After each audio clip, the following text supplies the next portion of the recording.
Assalamualaikum warahmatullahi wabarakatuh.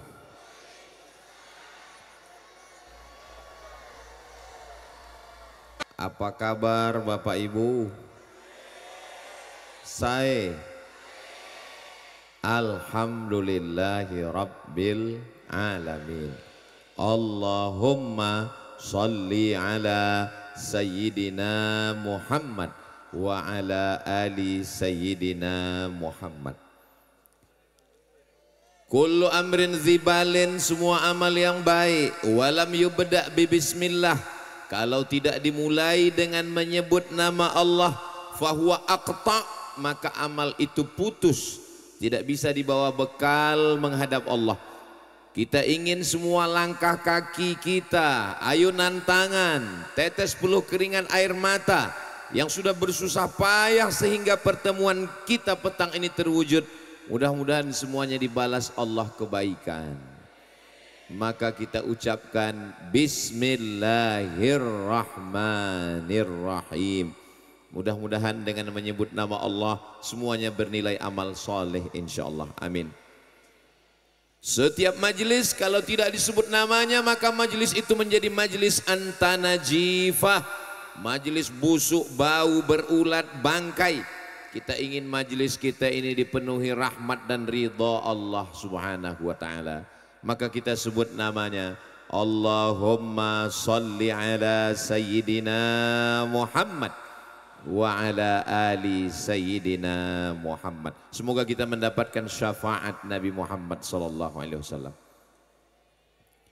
Laisa minna, tidak diakui sebagai umat Nabi Muhammad sallallahu alaihi wasallam, man lam yarham saghirana, tidak sayang kepada anak-anak, wa lam ya'rif syarafa kabirina, tidak hormat kepada yang tua. Semua anak-anak, adik-adik saya sayangi karena Allah. Mudah-mudahan diselamatkan dari fitnah akhir zaman.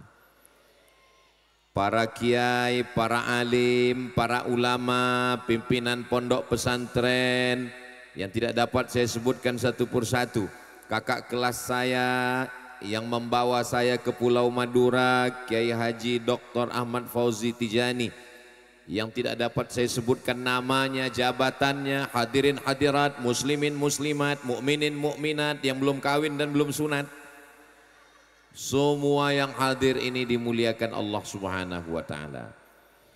Bil khusus keluarga besar Ibu Hajah Siti Ramlah, mudah-mudahan diberikan panjang umur, berkah rezeki, keluarga sakinah mawaddah warahmah. Beliau jauh di Saudi Arabia, ternyata masih sempat nonton ceramah Ustadz Somad melalui channel Ustadz Abdul Somad Official. Jangan lupa subscribe, like, share, and comment. Dan beliau membawa ke kampung halaman beliau di Durjan. Dan tadi Abuya Kiai memancing dengan pantun, dari Bangkalan ke Perenduan, mampir sebentar ke desa Durjan. Itu perjalanan saya hari ini. Tadi Abuya Kiai mengatakan Ustadz Somad katanya senyumnya manis. Orang Durjan pakai gamis. Kalau pakai gamis jangan olahraga. Kenapa Ustadz Somad senyumnya manis? Karena dikasih buah naga. Itu sekedar menyambut, membalas tradisi berpantun saja. Sebenarnya pantun itu untuk mencairkan suasana. Sebenarnya pantun itu untuk melihat suasana hati jamaah. Ternyata setelah dipancing dengan pantun kelihatan semuanya senyumnya cerah merekah. Itu tanda jamaahnya tidak punya masalah.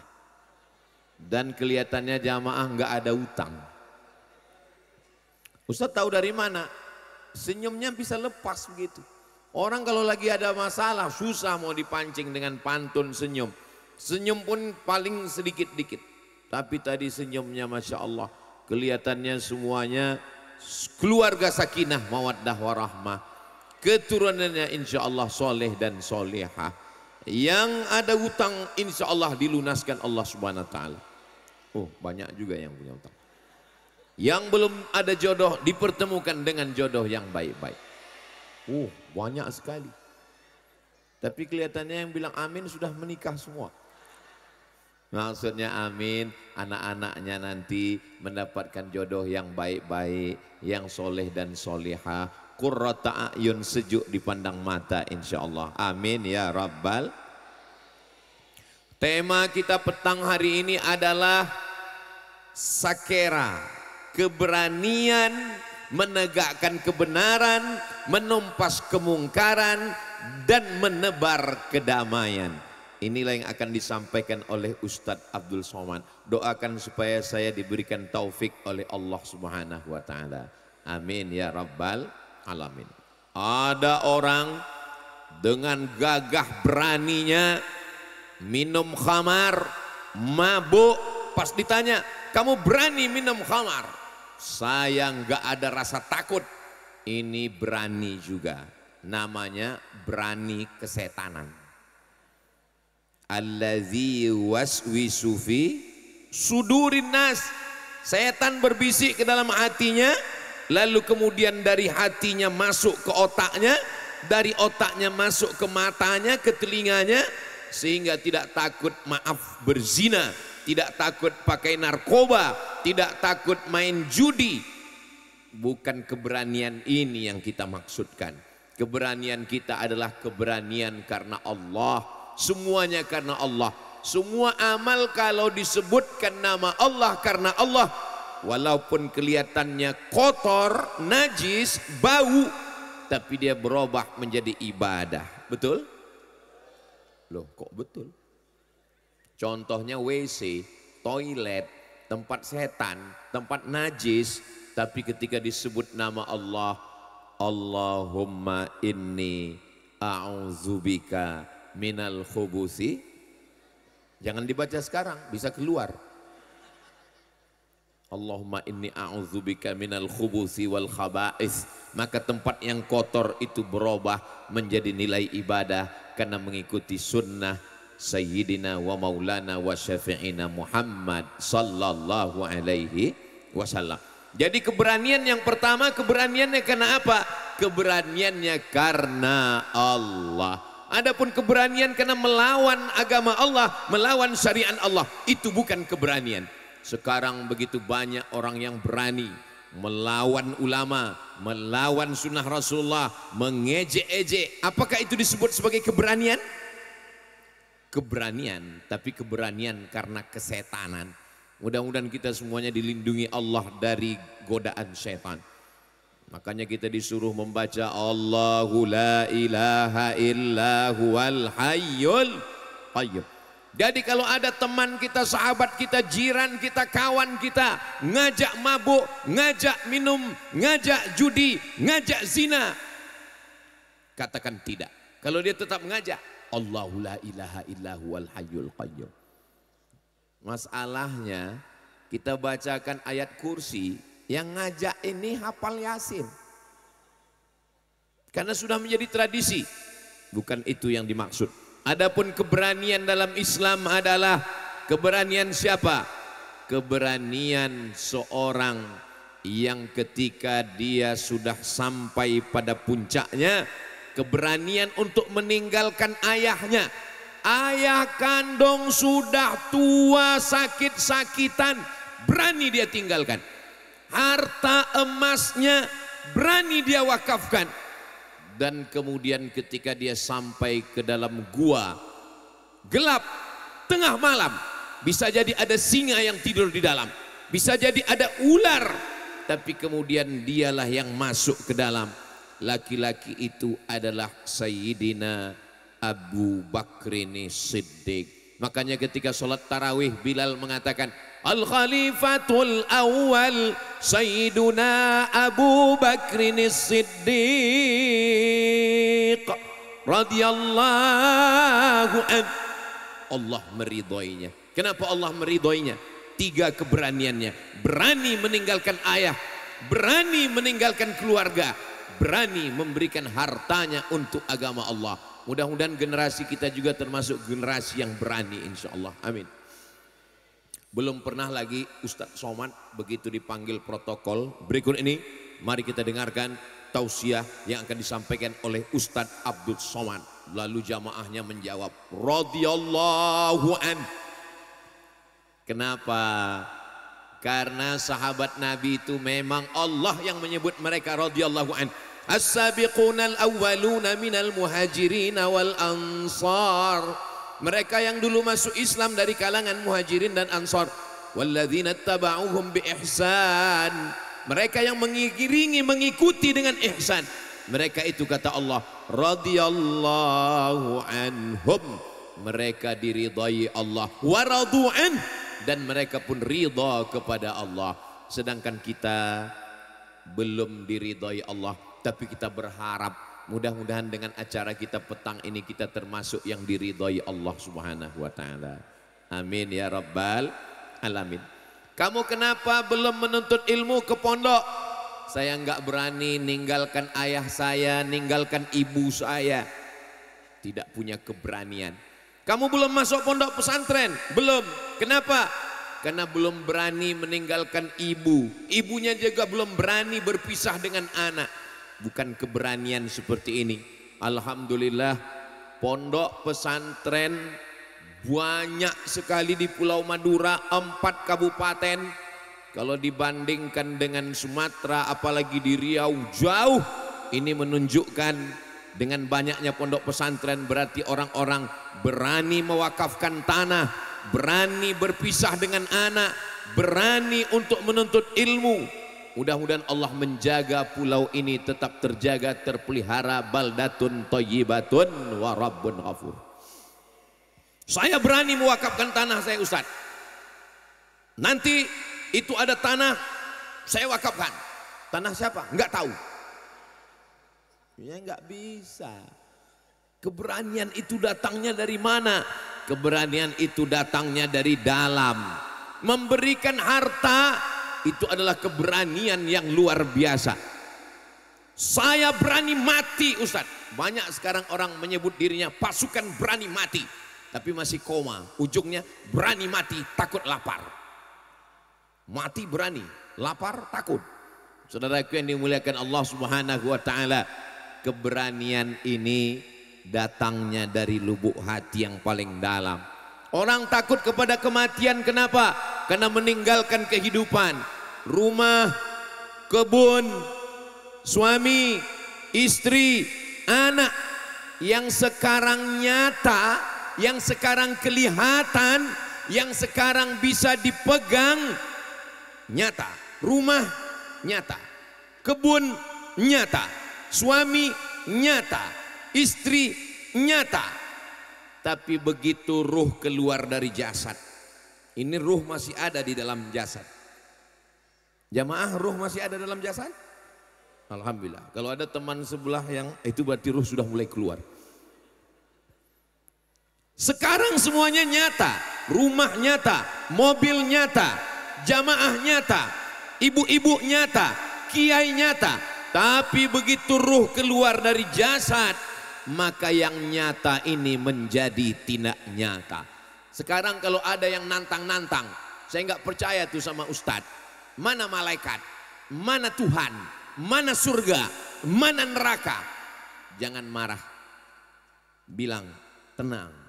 Nanti kalau ruh kamu sudah saya keluarkan, semuanya menjadi nyata. Yang sekarang nyata menjadi tidak nyata hanya dalam hitungan nafas. Innama amruhu idza arada syai'an ayyaqula lahu kun fayakun. Kita semua akan mati menghadap Allah. Lalu kemudian apa yang ditakutkan? Berani hidup, tak takut mati. Takut mati, jangan hidup. Takut hidup, mati saja. Itu dapat saya baca buku teman saya, namanya Ustadz Abdul Hadi. Ketika di Mesir, alumni Gontor, di halaman-halaman belakang saya baca pesan Kiai, berani hidup, tak takut mati. Takut mati, jangan hidup. Takut hidup, mati saja. Gimana mau mati Pak Ustadz? Orang saya belum ajalnya. Nanti ketika ngelihat ada jenazah lewat, ikut. Permisi sama keluarganya. Boleh ikut? Boleh, silakan. Saudaraku yang dimuliakan Allah Subhanahu wa taala, keberanian Sayyidina Abu Bakar Siddiq untuk memeluk agama Islam, padahal ayahnya Abu Quhafah benci, meninggalkan ayah dan keluarga, hartanya untuk Islam. Inilah yang disebut dengan keberanian. Adapun keberanian melawan perintah Allah, keberanian berbuat maksiat, bangkit dari dalam hati. Wa nafsin wa ma sawwaha fa alhamaha fujuraha wa taqwaha. Ada dua jalan. Jalan kiri namanya jalan fujur, jalan kanan namanya jalan takwa. Ini jamaahnya Masya Allah tabarakallah, sudah dibuatkan tenda khusus. Ini tenda laki-laki, tidak ada perempuan. Oh, ada sedikit.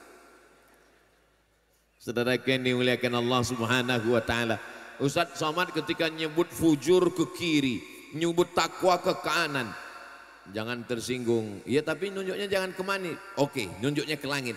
Fujur, takwa. Jadi kita ini tinggal memilih saja apa yang mau kita pilih. Ibu Hajah Siti Ramlah beserta keluarga mau buat pengajian di desa Durjan, maka perlu keberanian ngurus izin ke desa, ngurus izin polsek, polres, dan kemudian tim yang menyusun semua acara ini sehingga terselenggara dengan baik. Masang videotron di belakang, masang sound sistemnya. Suara saya jelas sampai ke belakang Bapak? Ibu? Alhamdulillah. Suara jelas Ustadz, wajah Ustadz yang nggak jelas. Saudaraku yang dimuliakan Allah Subhanahu wa ta'ala. Lalu kemudian ada orang bercerita tentang seorang anak muda yang sangat berani dan perkasa. Dialah yang membebaskan satu kota yang dibangun oleh kaisar raja paling hebat di dunia. Nama raja itu Kaisar Konstantin. Siapa namanya? Konstantin. Dia bangun satu kota namanya Konstantinopel. Lalu kemudian anak muda ini menaklukkan Konstantinopel. Dia robah nama kota itu menjadi bukan namanya. Dulu orang kalau buat nama kota itu nama dia. Raja namanya Konstantin, dia buat kota Konstantinopel. Jadi seandainya saya ini raja, membuat kota, nama kotanya Somadinopel. Lalu kemudian anak muda ini merubah kota itu menjadi kota yang Islam. Nama anak muda itu adalah Muhammad Al-Fatih. Dia tidak menyebut nama kota itu kota Muhammad, dia tidak menyebut nama kota itu kota Al-Fatih, tapi nama kota itu adalah Istanbul. Mudah-mudahan panjang umur, sehat badan, kita bisa ke Istanbul insyaallah. Ada 3 versi, karena beda tanggal lahirnya, beda ikhtilaf tentang tahun lahirnya. Akhirnya ulama 3 versi menetapkan umur Muhammad Al-Fatih. Ada yang mengatakan umur Muhammad Al-Fatih 19 tahun. Ada yang mengatakan 20 tahun. Ada yang mengatakan 21 tahun. Waktu dia merebut Konstantinopel. Kira-kira anak umur 19 tahun itu anak muda atau sudah tua? Anak muda. Ini yang hadir ini semuanya anak muda. Oh enggak Pak Ustadz, kami sudah tua. Saya tidak melihat orang tua. Yang saya lihat adalah anak muda yang terjebak di tubuh yang tua. Siapa yang datang pengajian, siapa yang datang ngaji, maka dia adalah anak muda. Amin. Siapa yang duduk di rumah, selonjoran enggak mau ngaji, enggak mau ke pondok, maka dia adalah panti jompo walaupun masih muda.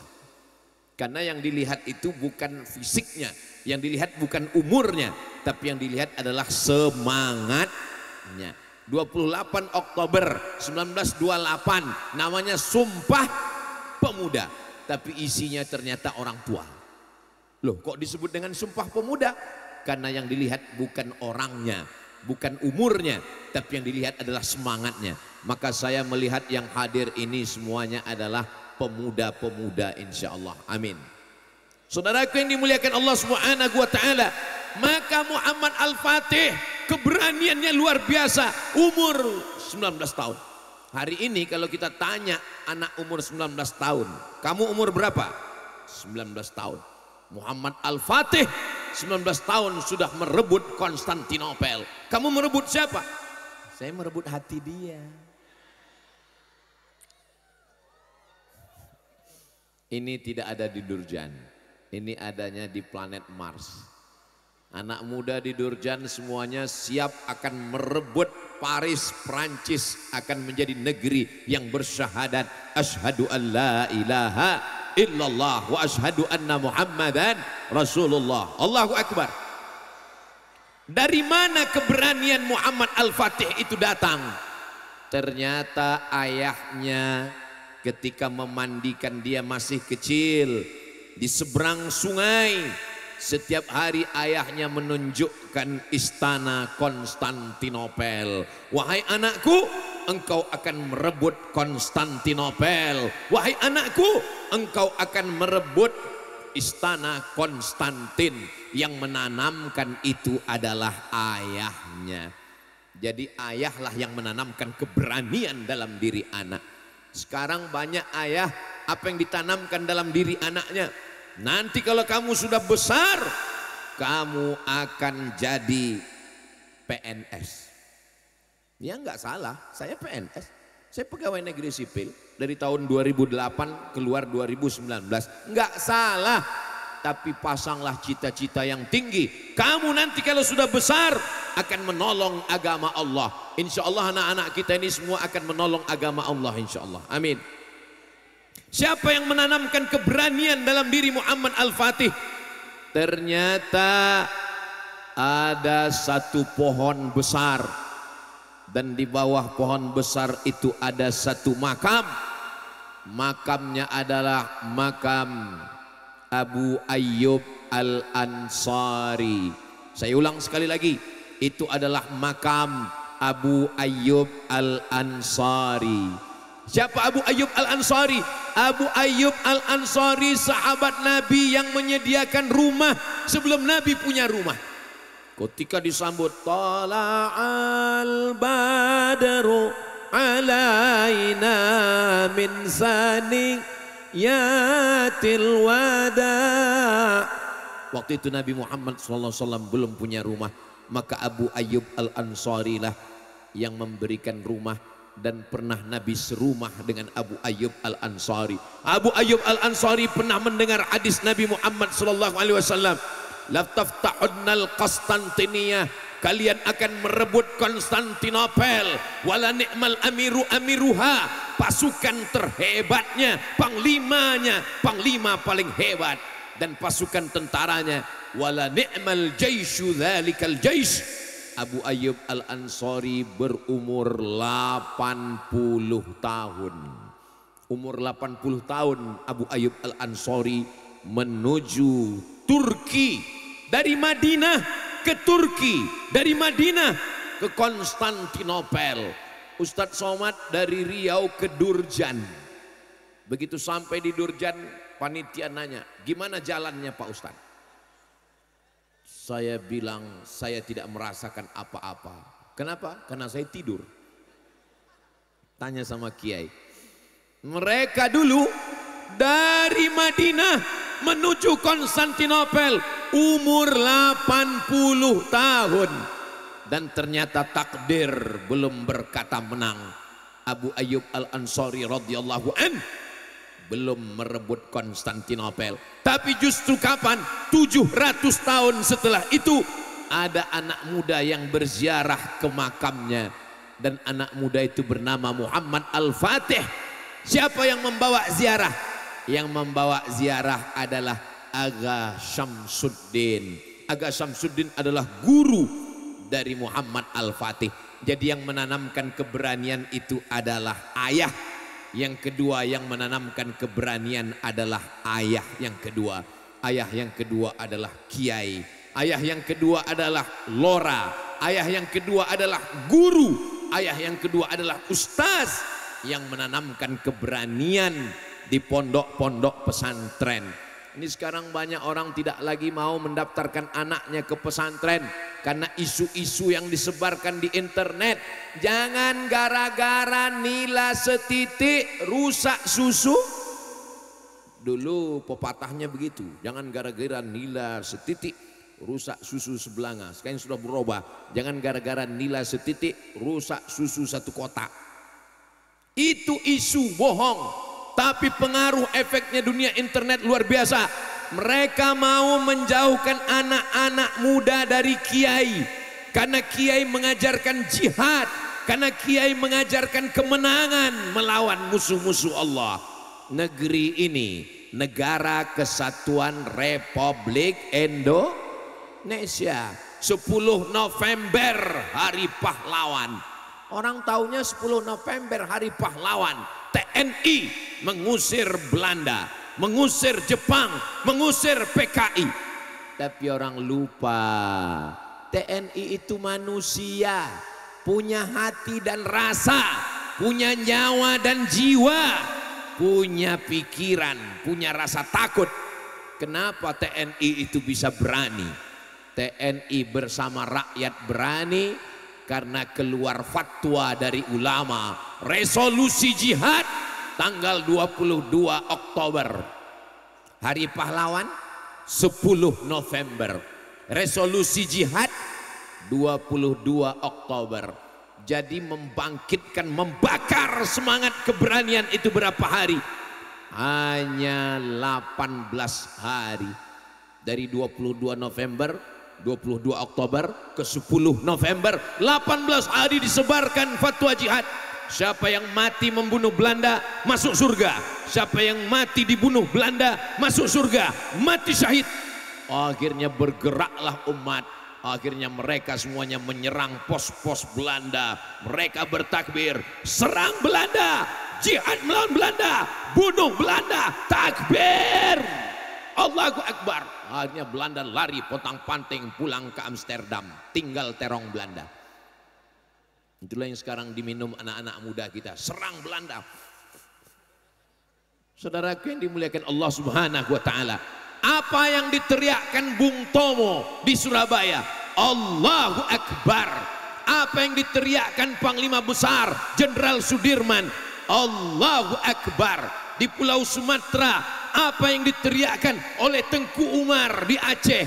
Allahu Akbar. Sampai ke Pulau Madura, sampai ke Kalimantan, sampai ke Sulawesi, semua teriakannya sama, Allahu Akbar. Itulah sumber keberanian kita.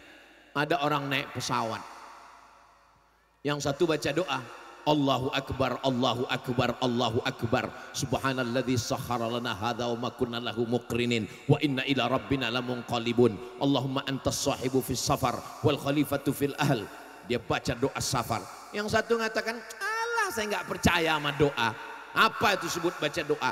Kalau memang pesawatnya jatuh ya jatuh, tenang aja. Tapi begitu pesawat sudah sampai di atas, terjadi turbulensi, masuk ke dalam awan yang hampa udara. Tiba-tiba pesawatnya jatuh beberapa ratus meter. Yang sudah baca doa tenang, yang belum baca doa kaget. Dan ketika pesawat mulai jatuh, apa kata dia? Oh my God, oh my God, oh Tuhanku. Katanya tadi nggak ada Tuhan. Sebenarnya dalam lubuk hati yang paling dalam, dia malu-malu mengatakan ada Allah. Jadi keberanian itu bangkitnya dari Allahu Akbar. Tapi yang menanamkannya siapa? Yang menanamkannya ayah. Maka ayah tanamkan keberanian. Yang menanamkannya siapa? Aga Syamsuddin.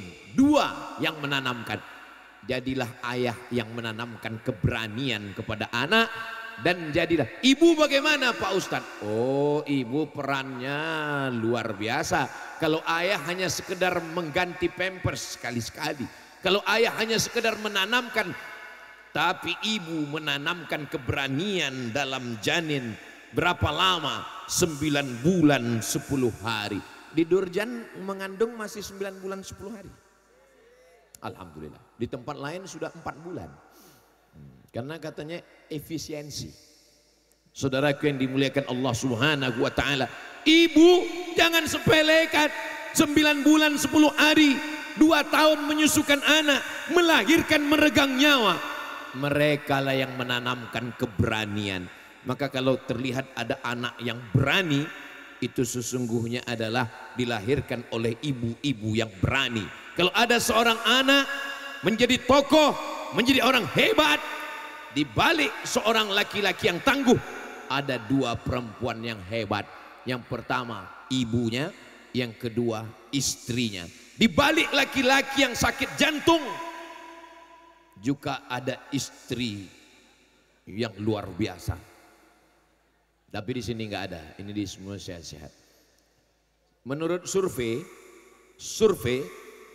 lebih banyak laki-laki atau perempuan di akhir zaman? Perempuan banyak. Kenapa? Karena laki-laki banyak mati mendadak. Coba lihat iklan sakit kepala. Lebih banyak laki-laki apa perempuan? Laki-laki. Laki-laki banyak sakit kepala. Kenapa banyak laki-laki sakit kepala? Karena iklan belanja lebih banyak perempuan. Ini tidak terjadi di Durjan. Di Durjan ini ibu-ibunya, kakak-kakaknya solihah-solihah semua insya Allah. Allahumma salli ala Sayyidina Muhammad wa aslili zalimin bizalimin wa akhrijna min bainihim salimin wa ala alihi wa sahbihi ajma'in. Sallallahu rabbuna ala nuril mubin Ahmad al-Mustafa sayyidil mursalin wa ala alihi wa sahbihi ajma'in wa ala alihi wa sahbihi ajma'in. Sallu ala Nabi Muhammad. Ada seorang laki-laki dari Inggris, pasukan salib yang ingin merebut Palestina. Nama panglima perangnya adalah Richard the Lion Heart.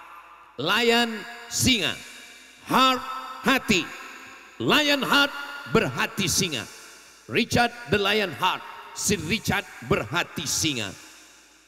Tolong jangan kasih nama anak namanya Lion Heart, nanti hatinya seperti singa.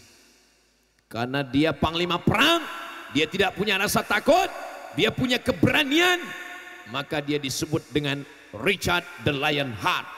Dia bawa pasukan tentaranya dari Eropa, dari Inggris, menyeberang ke Afrika Utara, masuk ke Palestina. Dia mau merebut Palestina. Perang salib, krusade. Sampai akhirnya takdir. Wah, tiba-tiba kotak datang.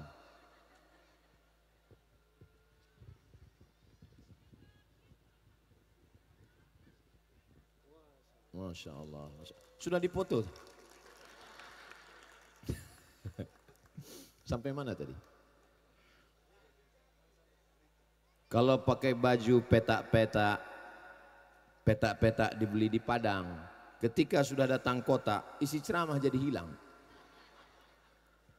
Ada seorang laki-laki bernama Richard the Lion Heart. Richard berhati singa. Dengan kekuasaannya, dengan pasukan tentaranya, menyeberang dari Eropa, Inggris, menuju Palestina. Dia mau merebut Palestina. Rupanya takdir berkata lain. Dia sakit, dia demam malaria. Akhirnya dia berada di kemah menggigil kedinginan. Tiba-tiba di tengah malam datang seorang laki-laki pakai baju hitam, kepalanya tertutup, wajahnya tertutup. Penjaga dia lewati sampai di kemah Richard the Lion Heart, masuk ke dalam kemah dan kemudian bertatap muka langsung dengan si Richard the Lion Heart. Laki-laki itu berkata, "Hai Richard, seandainya aku mau membunuh kamu, aku tinggal mencabut pedangku dan aku akan membunuhmu. Kau mati, Richard." Laki-laki itu siapa? Laki-laki yang penuh dengan keberanian. Laki-laki itu bernama Muhammad Al-Fatih. Bukan. Laki-laki itu bernama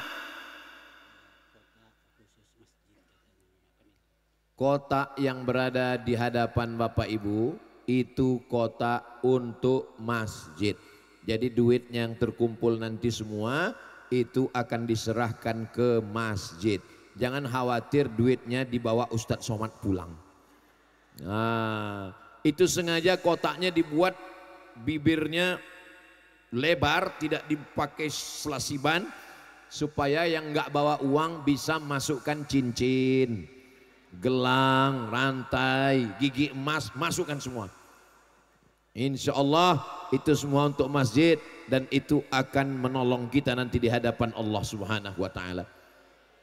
Pergi pagi pulang petang ke sawah cari uang, duit banyak, dimakan, ma'akal tafa'afnaita, uang yang dimakan busuk, wa malabista fa'ablaita, diberikan pakaian lapuk, wa mata saddaqta fa'amdaita, yang dimakan busuk, yang dipakai lapuk, yang disedekahkan, itulah yang akan menjadi bekal untuk hari esok menghadap Allah Subhanahu wa Ta'ala. Amin ya rabbal alamin. Nah, ketika laki-laki itu datang ke kemah Richard the Lionheart, si Richard berhati singa, lalu kemudian dia berkata, "Hai Richard, kalau aku mau aku bisa membunuhmu." Siapa laki-laki itu? Laki-laki itu bernama Salahuddin Al-Ayyubi. Salahuddin Al-Ayyubi. Orang barat tidak bisa menyebut Salahuddin Al-Ayyubi. Mereka menyebutnya Sultan Saladin. Saladin artinya Salahuddin. Alaiddin Aladin. Salahuddin Saladin. Abdul Somad Somaj. Aku adalah Salahuddin Al-Ayyubi. Aku datang bukan mau membunuhmu. Aku berani, aku jantan. Tapi kalau kita berperang, kalau berhadapan berdua, lalu untuk apa Salahuddin Al-Ayyubi masuk ke kemah? Dia mau datang memberikan obat karena melihat sebagai sesama manusia. Itu yang membuat Richard the Lionheart malu. Kenapa? Karena kalau Salahuddin Al-Ayyubi mau membunuhnya, dia sudah lama mati di dalam kemahnya itu. Dia pulang dengan rasa malu. Dia pulang dengan tidak berdaya. Akhirnya yang menguasai Palestina siapa? Yang menguasai Palestina adalah umat Islam. Yang merebut Palestina itu adalah Salahuddin Al-Ayyubi. Dan dia orang Kurdi. Salahuddin Al-Ayyubi Al-Kurdi, orang Kurdi. Muhammad Al-Fatih At-Turki. Dan insya Allah yang akan merebut Palestina itu yang ketiga, Ad-Durji, orang Durjan. Amin. Orang Arab pernah, Umar bin Khattab Al-Qurashi, orang Arab. Al-Kurdi, orang Kurdi. Turki, Sultan Abdul Hamid. Sultan Abdul Hamid mempertahankan Palestina, mau dibayar dengan satu koper uang emas. Datang seorang Yahudi bernama Theodor Herzl.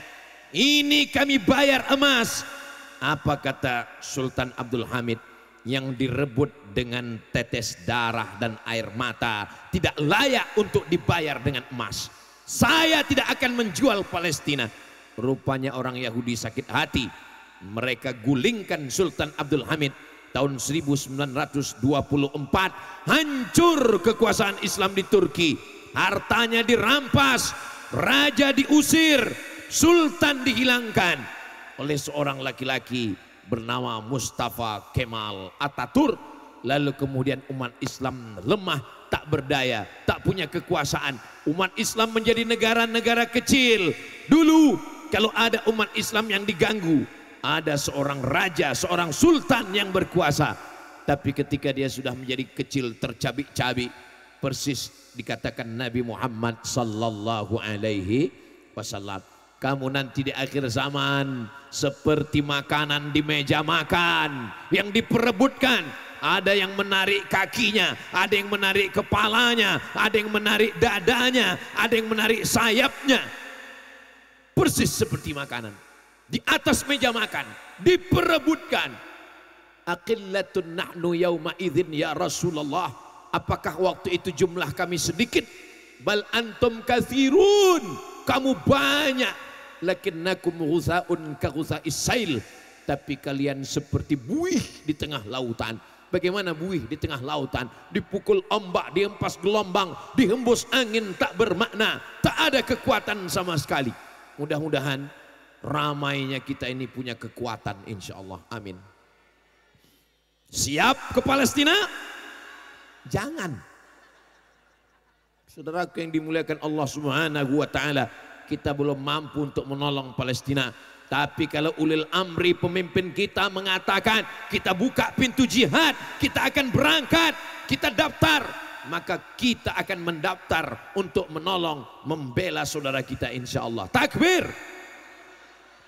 Seandainya kita hidup di zaman Salahuddin Al-Ayyubi, kita tidak dituntut di hadapan Allah. Kenapa kamu tidak ikut berjuang di Palestina? Karena Salahuddin Al-Ayyubi sudah membebaskan. Seandainya kita hidup di zaman Umar bin Khattab, kita tidak dituntut. Kenapa kamu tidak berjuang? Karena sudah ada Sayyidina Umar bin Khattab. Tapi kita ditakdirkan hidup di tahun 2025. Jangan salahkan takdir, jangan salahkan ustadz. Saya nggak mau juga jamaah ini menyalahkan. Ya salah ustadz, ya salah Allah ustadz. Allah pula disalahkan. Kenapa saya hidup tahun 2025? Kalau saya hidup di zaman Salahuddin, saya ikut tentara Salahuddin? Belum tentu. Kalau saya hidup zaman Nabi, saya bisa ikut Nabi? Belum tentu. Bisa jadi ikut Abu Jahal, Abu Lahab. Insya Allah kita yang selalu bersama dengan ulama, al-ulama warasatul anbiya. Insya Allah kalau kita bersama dengan para kiai, dengan para ulama, anak-anak kita di pondok pesantren ditanamkan keberanian, tapi beraninya dalam apa? Amar ma'ruf nahi mungkar. La ta'murun nabil ma'ruf, ajak orang buat baik. Wala tanhauna 'anil munkar, larang buat mungkar. Siapa orang yang paling lemah? Orang yang paling lemah as-sakitu 'anil haq. Kata Imam Abu Ali Ad-Daqqaq, as-sakitu 'anil haq syaitan akhras.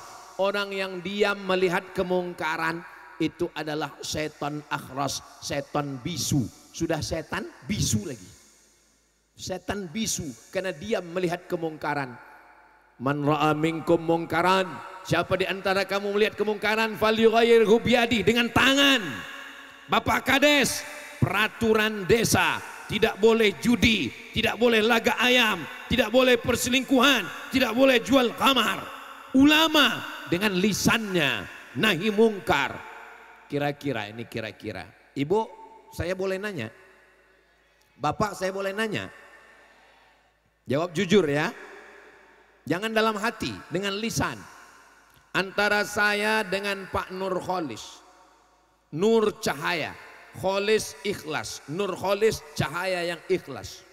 Pak Nur Kholis polisi. Saya berdakwah dengan lisan, dengan sound system. Pak Nur Kholis enggak berdakwah dengan lisan, dia cukup diam saja. Mana yang lebih ditakuti masyarakat? Dakwah Abdul Somad atau dakwah Pak Nur Kholis? Saya melarang orang jangan minum khamar, jangan berjudi, jangan makan riba. Emang masalah buat lo? Orang nggak takut sama saya. Tapi Pak Nur Kholis nggak perlu ceramah, nggak perlu tablik akbar. Dia cukup dengan seragamnya dan pistolnya. Kalau ada anak muda yang main judi online, silakan main. Saya tangkap kamu. Maka dakwah tidak hanya dengan fatwa, dakwah tidak hanya dengan tausiah. Apapun posisi kita, pakailah untuk menegakkan kebenaran, menumpas kebatilan, dan memberikan kedamaian. Itulah tausiah pada petang hari ini. Dan selama tausiah, rasanya inilah tausiah yang paling panjang dari siang sampai ke malam. Kalau tuan pergi ke Mekah, jangan lupa membawa tilam. Sudah lama Abdul Somad ceramah, hari ini dari siang sampai malam. Saudaraku yang dimuliakan Allah Subhanahu wa taala, jadi anggota dewan berdakwah dengan apa? Dengan perda, peraturan daerah, APBD, bantu pondok pesantren. Bagus apa enggak bagus? Bagus.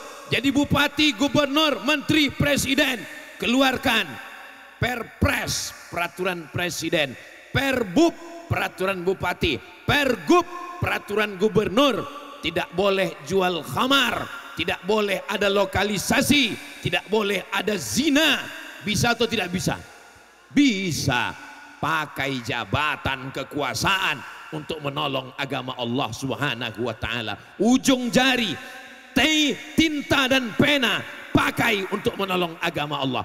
Karena sampai masanya nanti ketika kita mau berbuat tapi seragam sudah ditarik negara, pistol sudah diambil pemerintah, jabatan tidak lagi ada.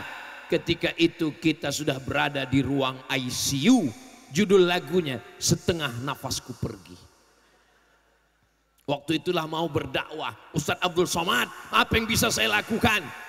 Astaghfirullah Rabbal baraya, astaghfirullah minal khataya, Rabbi zidni ilman nafi'a wa wafiqni amalan salihah.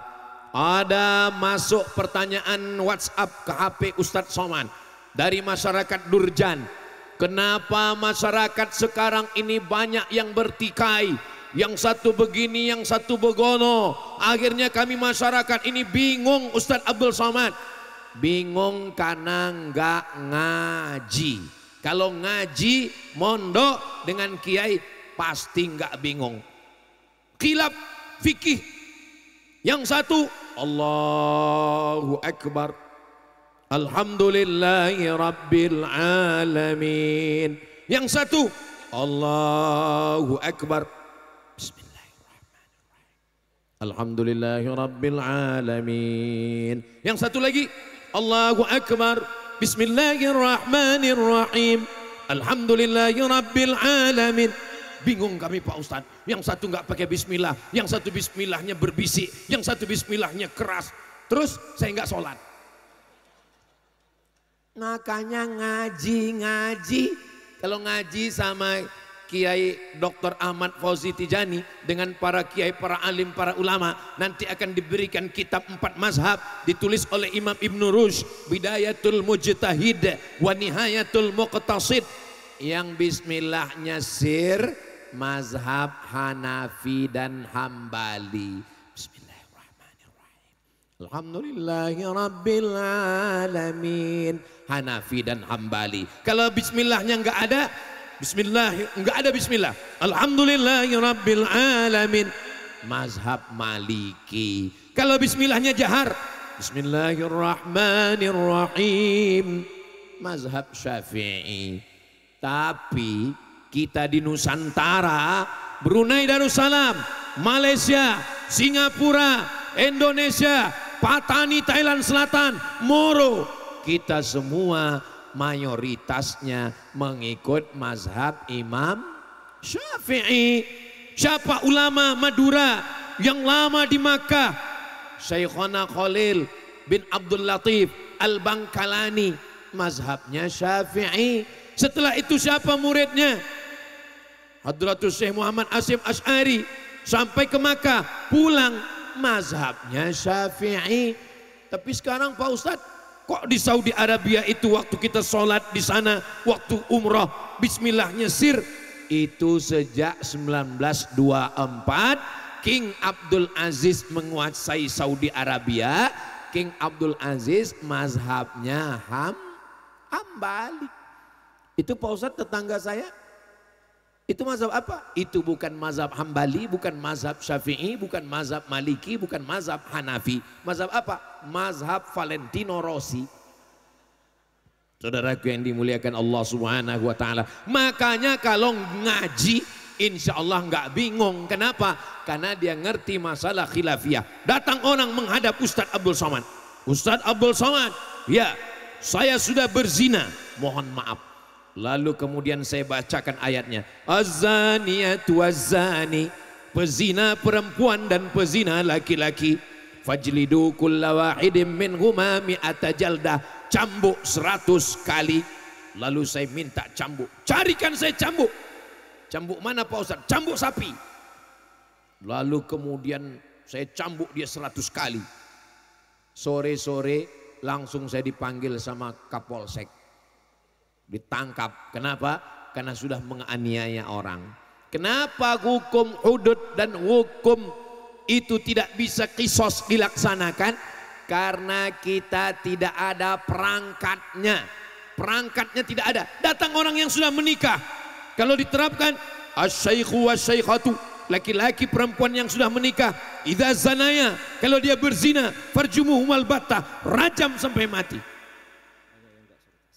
Oh, kita tadi azan asar berkumandang, jamaah tetap menunggu Ustadz Somad. Ini kalau tausiah dilanjutkan, nanti jamaahnya enggak sholat asar, ditanya sama malaikat, kenapa enggak sholat asar? Karena Ustadz Abdul Somad. Jadi menjelang matahari tenggelam, kita nanti pulang sempatkan sholat asar. Loh, Ustadz enggak sholat asar? Sudah jamaah takdim. Saudaraku yang dimuliakan Allah SWT, tadi saya mulai jam 4.15, sekarang sudah jam 5.10. Jadi tetap kode etik pengajian Ustadz Somad 60 menit. Walaupun saya tidak diingatkan Kiai, memang terasa semutnya sudah naik ke atas. Sudah kesemutan. Itulah yang dapat saya sampaikan pada kesempatan yang baik dan mulia ini. Selama 1 jam ini ada kata-kata yang menyinggung perasaan tidak berkenan di hati. Maukah Bapak Ibu memaafkan saya? Alhamdulillah ala hadhihi niyah wa kulli niyatin salihah. Al-Fatihah. A'udzubillahi minasyaitonir rajim. Bismillahirrahmanirrahim. Alhamdulillahi rabbil alamin. Arrahmanir rahim. Maliki yaumiddin. Iyyaka na'budu wa iyyaka nasta'in. Ihdinas siratal mustaqim. Siratal ladzina an'amta 'alaihim ghairil maghdubi 'alaihim waladdallin. Amin. Allahumma ja'al hadzal balada baladan amina. Ya Allah, jadikanlah desa Durjan negeri yang aman dan damai. Allahumma in kana rizquna fis sama'i fa anzilhu. Kalau rezeki kami masih tergantung di langit, turunkan ke Durjan ya Allah. Wa in kana fil ardi fa akhrijhu. Kalau rezeki kami masih tertanam di dalam tanah, naikkan, keluarkan ke Durjan ya Allah. Wa in kana ba'idan fa qarribhu. Kalau rezeki kami masih jauh, dekatkan ke Durjan ya Allah. Fa in kana mu'siran fayassirhu. Kalau rezeki kami sulit, susah dan payah, mudahkanlah rezeki kami ya Allah. Allahumma taqabbal minna, terimalah segala amal kami ini ya Allah. La tada'lana dzamban illa ghafarta. Pulang kami dari majelis ilmu ini dalam keadaan bersih dari dosa-dosa. Wala dainan illa qadaita, tolong kami lepas dari hutang piutang riba. Wala maridan illa syafaita, yang sakit-sakit angkat penyakitnya, sehatkan ya Allah. Wala mayyitan illa rahimta, yang meninggal dunia lapangkan kuburnya, selamatkan dari azabmu ya Allah. Wala aziban illa zawwajta, yang belum menikah jumpakan dengan jodoh yang baik-baik. Wala raghiban illa anjabta, yang belum ada keturunan berikan anak yang soleh solehah penghafal Quran. Allahumma tawil umura ulama'ina, para kiai alim ulama kami panjangkan umur mereka ya Allah. Matti'na bituli umurihim, berikan kami nikmat dengan panjangnya umur mereka, mengalirlah berkah untuk kami semua ya Allah. Allahumma dafa'an al-ghada wal waba wal fahsya wal riba wal zina wal munkar, selamatkan Durjan dari segala malapetaka, bencana riba, zina, narkoba. Allahumma jazil waqifina wal mutasaddiqin, berikan balasan kepada saudara kami yang sudah berinfak dan bersedekah, bil khusus pada keluarga besar Ibu Hajjah Siti Ramlah ya Allah. Rabbana atina fid dunya hasanah wa fil akhirati hasanah wa qina adzabannar. Wa sallallahu ala sayyidina Muhammad wa ala alihi wa sahbihi wasallam. Walhamdulillahi rabbil alamin. Al-Fatihah. A'udzubillahi minasyaitonirrajim. Bismillahirrahmanirrahim. Alhamdulillahi rabbil alamin. Arrahmanirrahim. Maliki yaumiddin. Iyyaka na'budu wa iyyaka nasta'in. Ihdinas siratal mustaqim. Siratal ladzina an'amta 'alaihim ghairil maghdubi 'alaihim waladdallin. Amin. Walhamdulillahi rabbil alamin. Taqabbalallahu minkum minna wa minkum taqabbal ya karim. Terima kasih segala perhatian. Mohon maaf segala kesilapan. Wassalamualaikum warahmatullahi wabarakatuh.